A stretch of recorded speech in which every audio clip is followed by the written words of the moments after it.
Hi, hello and welcome back to one more video on my channel, Udia Indian Vlogs in Germany. So ఇది వచ్చేసి మా day 2 of our Easter vacation అనమాట. మీరు day 1 video చూసుంటారు, Sweden చూపించిన కదా. ఇది డే 2. మనం డే 1 నైట్ క్రూయిజ్లో ట్రావెల్ చేసి ఫిన్లాండ్కి వచ్చినాం అనమాట. ఇది ఇప్పుడు క్రూయిజ్లోనే మార్నింగ్ లేచి తొందరగా ఫ్రెష్ అప్ అయ్యి బ్రేక్ఫాస్ట్ చేయడానికి వెళ్తున్నాము. ఇది వ్యూ అనమాట క్రూయిజ్ నుండి. సో మనకు అంటే మేమైతే పిఎం టు ఎం ట్రిప్స్తో వెళ్ళినాం కాబట్టి వాళ్ళే ప్రొవైడ్ చేసినారనమాట. బఫే కూడా ఇంక్లూడెడ్ ప్రైస్లో, గ్రాండ్ బఫే అని చెప్పేసి €15. నార్మల్గా మనం సపరేట్గా తీసుకోవాలనుకుంటే బఫే. నేనేమనుకున్నా అంటే అది నాకు తెలుసు అది ఇంక్లూడెడ్ ఉంటుంది ట్రిప్లో అని చెప్పేసి. నార్మల్గా ఉంటుందేమో, ఏవో సలాడ్లు ఒక 2-3 బ్రెడ్లు పెడతారేమో అని అనుకున్నా. బట్ గ్రాండ్ బుఫే అనే పేరుకు తగ్గట్టుగా చాలా ఆప్షన్స్ ఉన్నాయన్నమాట. కొన్ని సలాడ్స్ ఉన్నాయి, కేక్స్ లాగా ఉన్నాయి, డిఫరెంట్ టైప్స్ ఆఫ్ జ్యూసెస్ ఉన్నాయి, ఎగ్స్ ఉన్నాయి, స్క్రాంబుల్డ్ ఎగ్ ఉంది, ఇంకా ఫిన్లాండ్ ఒక స్పెషల్ ఒక బ్రెడ్ లాగా ఉంటుంది ఆ బ్రేక్ఫాస్ట్ ఉంది, ఇంకా మష్రూమ్ అండ్ టొమాటోది. అంటే ఇక వాటి పేర్లు నాకు తెలియదు, బట్ చాలా చాలా చాలా చాలా ఆప్షన్స్ ఉన్నాయన్నమాట. అండ్ ఇది 3-day క్రూయిజ్ ట్రిప్ అని చెప్పిన కదా, ఆ 3 days కూడా ఆల్మోస్ట్ సేమ్ ఆప్షన్స్ ఉన్నాయి, ఒకటో రెండో చేంజ్ ఉందంతే. ఇదంతా మనం ఎక్కడైనా కూర్చొని తినొచ్చు. ఇదే ఫిన్లాండ్ బ్రేక్ఫాస్ట్ అని చెప్పిన కదా, ఫస్ట్ అదనమాట. నెక్స్ట్ ది పాన్ కేక్ అది. సో మార్నింగ్ మేము వెళ్ళినాం కాబట్టి అంత రష్ లేకుండే, హ్యాపీగా మనకు వ్యూ కనిపించేలాగా కూర్చొని తినొచ్చు అనమాట. ఇక్కడ జస్ట్ గ్లిమ్స్ యాడ్ చేస్తున్నాను నేను, ఏమేమి ఆప్షన్స్ ఉన్నాయి అని చెప్పేసి. అప్పటికి చాలా లేట్ అయిపోతుంది, ఫాస్ట్గా బ్రేక్ఫాస్ట్ చేసి మేము బయటికి వెళ్ళలేదు ఉండే, అందుకని చెప్పేసి కొంచెం హడావిడిలో తీసిన ఈ క్లిప్పింగ్, ఏమనుకోకండి. And cereals, muesli, cornflakes, different types of salads, tea, coffee, salamis, beef, pork, chicken balls, different types of cheese, different types of butter, ఇట్లా చాలా ఆప్షన్స్ అయితే ఉండే. అంత బోరింగ్ అయితే ఏమనిపించలేదు. బట్ 3 days ఆల్మోస్ట్ అదే ఫుడ్ కాబట్టి కాస్త అనిపించింది, బట్ స్టిల్ మేనేజబుల్ అనమాట. అండ్ బఫే కాబట్టి అన్లిమిటెడ్ ఆబ్వియస్లీ. ఇది మార్నింగ్ ఆల్మోస్ట్ 7 AM అనుకుంటా. అండ్ ఎవరన్నా మంచిగా హ్యాపీగా మార్నింగ్ సన్ రైజ్ని అట్లా ఎంజాయ్ చేయాలి అనుకుంటే కొంచెం అర్లీగా 4-5కి అట్లా లేస్తే పైన అంటే మెయిన్ అసలు మొత్తం టాప్కి వెళ్ళిపోయి కూడా చూడొచ్చు అనమాట. ఇది 10 floors క్రూయిజ్ కదా, సో మెయిన్ డాక్ అంటారు దాన్ని, ఏమంటారు నాకు ఎగ్జాక్ట్గా పేరు తెలియదు. బట్ మొత్తం టాప్కి వెళ్ళి మంచిగా సన్ రైజ్ని ఎంజాయ్ చేయొచ్చు, మంచి ఫ్రెష్ ఎయిర్ని ఎంజాయ్ చేయొచ్చు కావాలనుకున్న వాళ్ళు.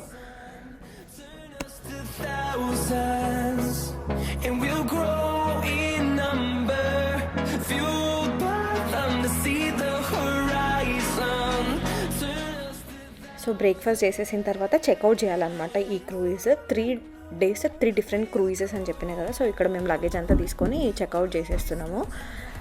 అదంతా తీసుకొని మన బస్ దగ్గరికి వెళ్ళాలి.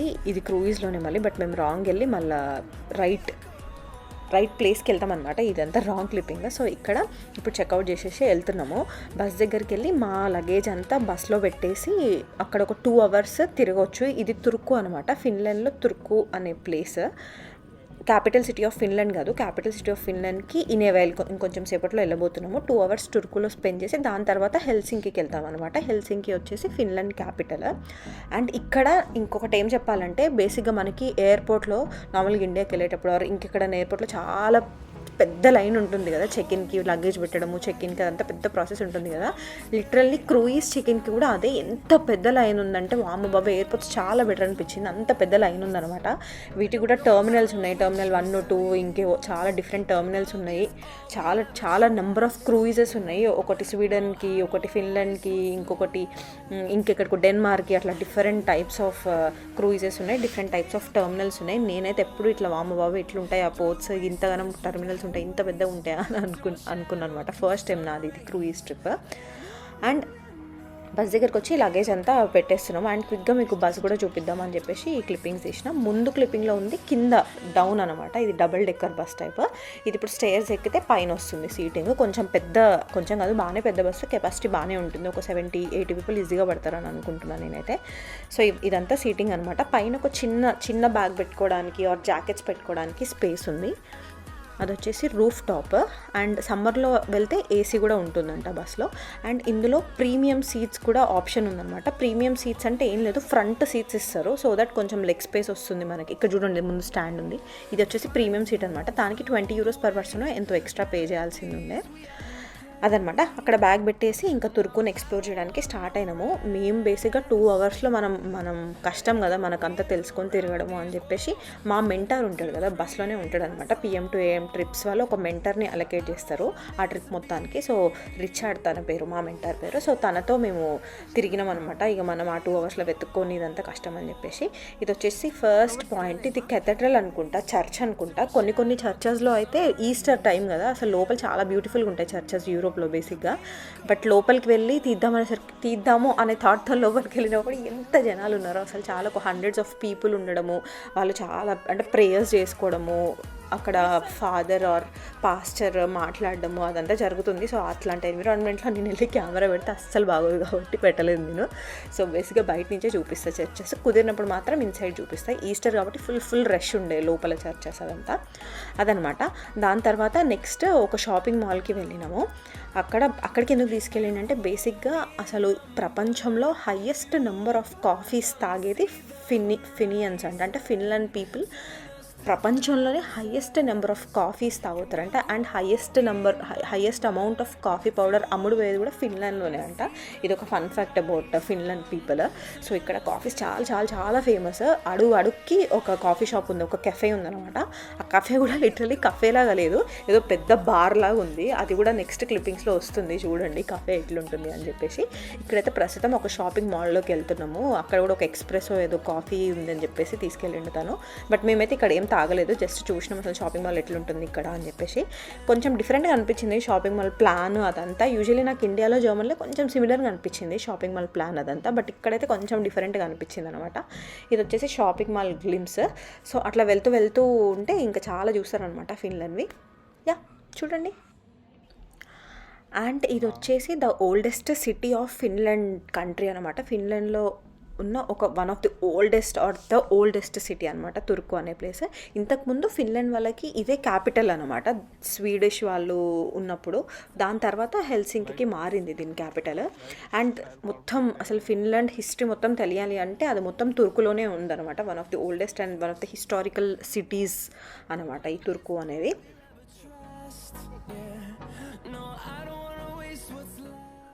అండ్ అక్కడ కాఫీ బ్రేక్ తర్వాత ఇంకో కథడ్రల్కి వెళ్తున్నాము. ఇది ముందు రోజు స్నో పడింది అనుకుంటా. ఆ రోజు బాగానే సన్లైట్ ఉండే, అయినా కూడా కరగలేదనమాట స్నో.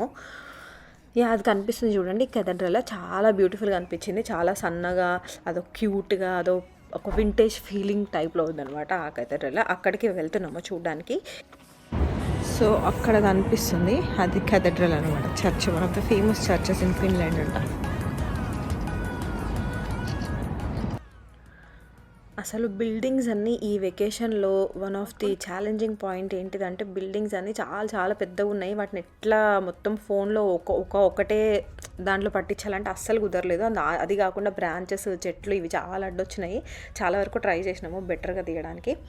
అదనమాట. దాని తర్వాత నెక్స్ట్ స్టాప్కి వచ్చి ఆగినాం, ఇక్కడ బ్రేక్ తీసుకున్నాము. అండ్ అంతే అనమాట తుర్కు. ఒక 2 అవర్స్లో ఒక 2-3 ప్లేసెస్ విజిట్ చేసినాము అంతే. అన్ని బ్రోచర్లో ఆర్ వాళ్ళు ఇచ్చిన టూరిస్ట్ గైడ్లో ఉన్నవన్నీ విజిట్ చేయలేదు. ఇక్కడ నుంచి ఇప్పుడు హెల్సింకి అనమాట. దీనికి మేము గైడెడ్ టూర్ తీసుకున్నాము. 20 euros per person పే చేస్తే ఒక 2 అవర్స్ మొత్తం అసలు తను ఏది ఏంటి అని చెప్పేసి మొత్తం క్లియర్గా ఎక్స్ప్లెయిన్ చేస్తుంది అనమాట. నెక్స్ట్ క్లిప్పింగ్స్ అన్నీ అవే ఉంటాయి. సో నేనేం మాట్లాడను. ఎవరికైనా ఇంట్రెస్ట్ ఉంటే ఒక 3-4 minutes ఆర్ ఇంకెక్కువనే మొత్తం ఆమె ఎక్స్ప్లెయిన్ చేస్తూ చెప్తూ ఉంటుంది.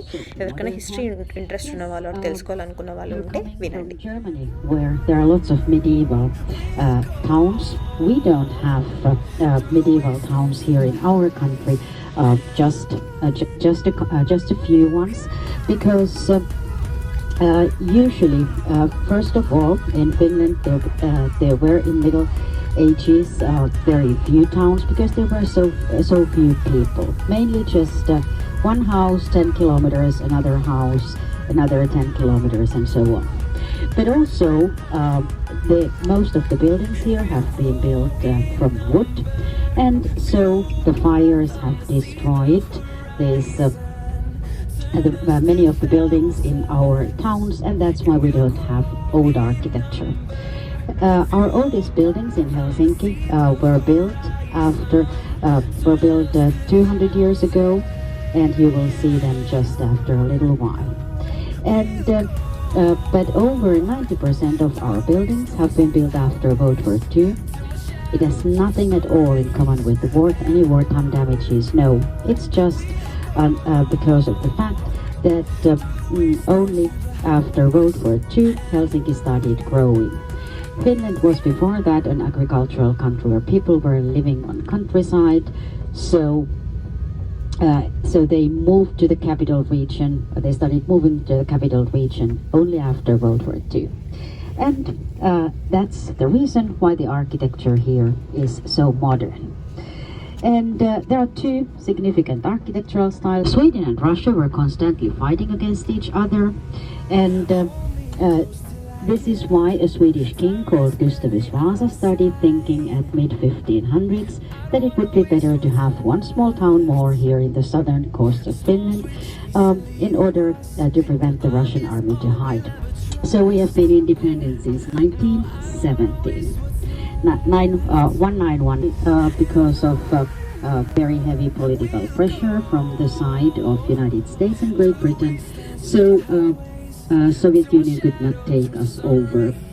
And ever since that, we have been the oldest constantly functioning central bank in the world. And it has been functioning since 1826, so it was founded already back during the Russian era. And in front of that, a statue of a man that suggested the Russians at mid-1800s that Finns would get their own currency, Finnmark, which we used until 2001 in euro. And his name was Johan Wilhelm Snellman. He was a politician and a professor of philosophy at Helsinki University.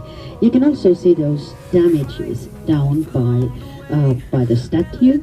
And these are the only signs of the bombardments of World War II that have been left here, and they have been left there actually to remind. The reason was that just before Helsinki was made a capital, so there was a big fire that destroyed almost all the buildings in the city center.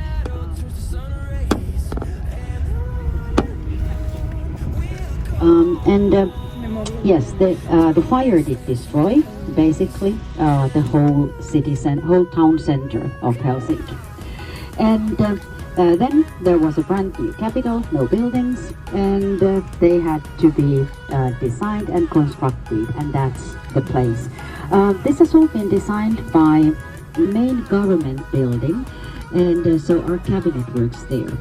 And our cabinet used to be called Senat at 1800s, and this is why this square is called Senat still.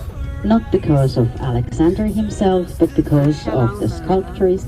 On the right-hand side, there is this white Lutheran cathedral, which in front of us, there is the main building of Helsinki University.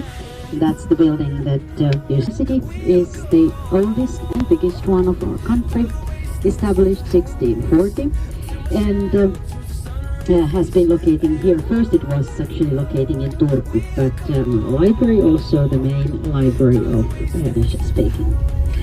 The House of Language is on the left-hand side, so they, after half an hour in this, by the memorial.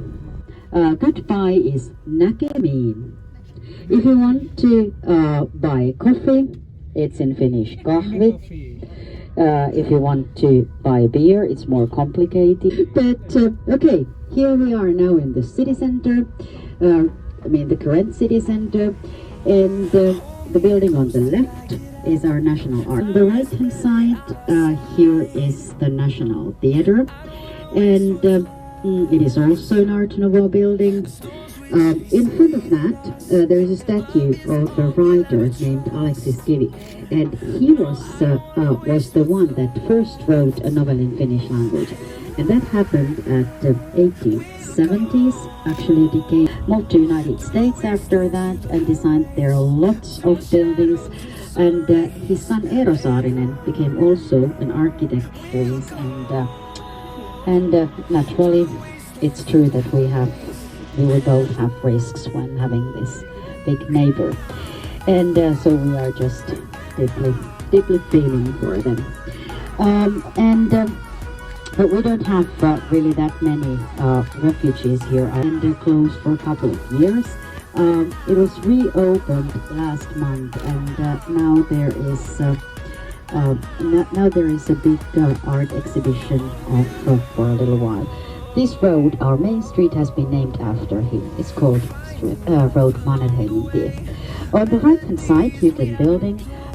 It is our main library called Audi, completed 2018, has won several architectural awards. On the left-hand side, our parliament, and actually officially, and the concert hall, and completed 2012. So it's on the this opera house was completed 1993. So yes, it is 29 years old, and used a lot for sports, of course. But then also it's a very popular concert arena. And now, naturally, because of the pandemic, there hasn't been concerts for, and also from the point of view of cost efficiency, a yellow building, and that's another previous manor house of in Helsinki area.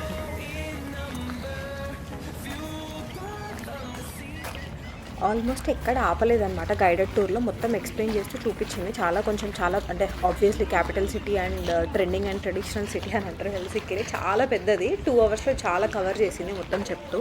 ఫైనల్కి ఇది ఒక్క stop దగ్గర మాత్రం ఆపింది, కొంచెం సేపు చూసి photos కావాలంటే తీసుకోండి అని చెప్పేసి. ఇది ఒక బేసిక్ ఒక మాసివ్ స్టీల్ స్ట్రక్చర్, మొత్తం హాలో పైప్స్, కొన్ని క్లోజ్డ్ పైప్స్ అట్లున్నాయి. ఆమె ఏం చెప్పిందంటే అక్కడ చాలా పెద్ద పైప్స్ అనమాట, ఆ హోల్ దగ్గరికి వెళ్ళి చాలా గట్టిగా అరిస్తే ఒక మ్యూజిక్ వినిపిస్తుంది అని చెప్పింది. అక్కడ ఉన్న వాళ్ళందరూ ట్రై చేస్తుండే వినండి.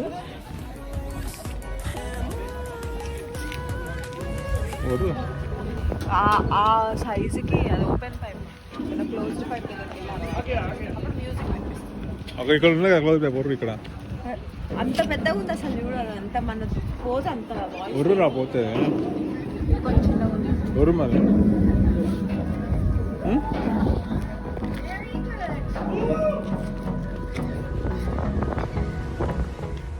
అంటే ఇంకో కొంచెం ఇప్పుడు ఫిన్లాండ్ గురించి. బేసిక్గా ఫిన్లాండ్లో ఉండే పీపుల్ని ఫిన్స్ అని అంటారు అనమాట. సో వాళ్ళు బేసిక్గా మిత్ ఏంటిదంటే వాళ్ళు చాలా సైలెంట్, చాలా రిజర్వ్డ్. కోల్డ్ వింటర్ ఎట్లుంటుందో ఫిన్లాండ్లో వాళ్ళు కూడా అంతే, చాలా సైలెంట్, చాలా రిజర్వ్డ్ అండ్ చాలా ఇంట్రోవర్ట్స్ అనేది మిత్. బట్ యాక్చువల్గా అయితే మేమైతే ఇంటరాక్ట్ అవ్వలేదు ఫినిష్ పీపుల్తోని, బట్ యాక్చువల్గా అయితే చాలా కైండ్ వాళ్ళు, చాలా టాకటివ్ అండ్ చాలా హాస్పిటాలిటీ ఉన్న పీపుల్ అనేది ట్రూత్ అని అంటూ ఉంటారు జనాలు. అండ్ ఇంకొక జోక్ కూడా ఉందన్నమాట ఫినిష్లో. అంటే బేసిక్గా ఇప్పుడు చాలా ఏమంటారు రిజర్వ్డ్గా చాలా కామ్గా ఉండేవాళ్ళు. Maybe stereotype of Finnish అంటే మేబీ చాలా ఓల్డ్ జనరేషన్స్ అట్లా ఉండేవాళ్ళేమో మేబీ. అండ్ ఒక ఫినిష్ జోక్ కూడా ఉంటుందంట. And introverted Finn looks at his shoes when talking to you, and extroverted Finn looks at your shoes. అంటే ఇంట్రోవర్ట్ అయినా extrovert అయినా వాళ్ళ షూస్ ఆర్ మాట్లాడే వాళ్ళ షూస్ చూస్తూ ఉంటారు. అంటే they are not so much interactive or అంతగా మాట్లాడరు అనే మీనింగ్ అనమాట అది. ఫిన్లాండ్లో మెన్ పాపులేషన్ కంటే విమెన్ పాపులేషన్ ఎక్కువ. విమెన్ 53.4% కాంట్రిబ్యూట్ చేస్తే మెన్ 46.6% ఉన్నారనమాట. తెలిసిన కొంచెం ఇన్ఫర్మేషన్ ఇది. అండ్ ఇప్పుడు వెళ్తుంది చూడండి ఒక గ్రీన్ ట్రైన్, అది ఫిన్లాండ్ ట్రైన్. మీరు ఆల్రెడీ స్వీడన్ ట్రైన్ ఎట్లుందని చెప్పేసి ముందు వీడియోలో చూసుంటారు, డే 1 వీడియోలో.